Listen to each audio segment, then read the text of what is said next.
छत्रपती संभाजीनगरच्या सोयगाव तालुक्यात उन्हाचा कडाका वाढला असून त्यात पिकांना देण्यासाठी पाणी नसल्याने जवळपास 11,227 हेक्टरवरील फळबागा होरपळू लागल्यात। सोयगाव तालुक्यात यावर्षी फारसा समाधानकारक पाऊस झाला नाहीये, त्यामुळे नदी नाले कोरडे असून जमिनीतील पाणी पातळी कमी झाल्याने विहिरींना सुद्धा पाणी नाहीये। अशातच उपलब्ध पाण्यावर शेतकऱ्यांनी यावर्षी हजारो हेक्टरवर फळबागांची लागवड केली असून त्यात सीताफळ, मोसंबी, पेरू आदी फळबागांचा समावेश आहे। खरीप हंगामात फळबागांना पुरेसे पाणी न मिळाल्याने ऑक्टोबरपासून विहिरीतील उपलब्ध पाण्यावर ठिबक सिंचनाद्वारे पाणी देऊन शेतकऱ्यांची फळबाग वाचवण्यासाठी धडपड सुरू होती।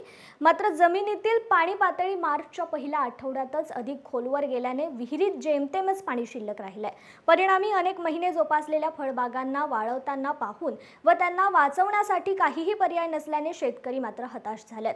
दरम्यान वाळून जाताना असलेल्या फळबागांचे पंचनामे करून मदत देण्याची मागणी शेतकऱ्यांनी प्रशासनाकडे केली आहे।